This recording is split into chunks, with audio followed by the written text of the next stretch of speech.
कोल्हापुरातील 4 स्मशानभूमीमधील राख या स्मशानभूमीकडे शेणी जमा करून न्यावी असं आवाहन कोल्हापूर महापालिकेच्या वतीनं करण्यात आलंय. इच्छुक व्यक्ती, शेतकरी, नागरिक तसंच संस्थांनी आवश्यक कागदपत्रांसह घनकचरा व्यवस्थापनाशी संपर्क साधावा असं जाहीर करण्यात आलंय.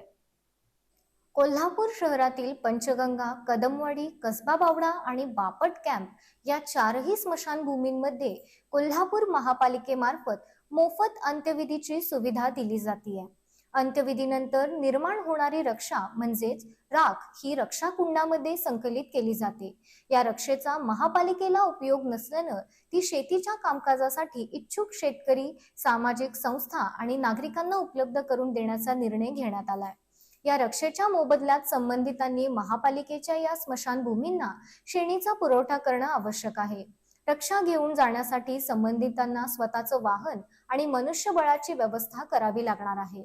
या स्मशानभूमीमधील राख घेण्यासाठी इच्छुक शेतकरी, सामाजिक संस्था तसंच नागरिकांनी महापालिकेच्या घनकचरा व्यवस्थापन विभागाकडे मागणी अर्ज सादर करावा. अर्जासोबत रक्षेचा कोणत्याही प्रकारे दुरुपयोग करणार नसल्याबाबतचं स्टॅम्पवरील प्रतिज्ञापत्र, आवश्यक कागदपत्र तसंच एका वर्षात महापालिकेला किती शेणीचा पुरवठा करणार याचा तपशील नमूद करणं आवश्यक आहे.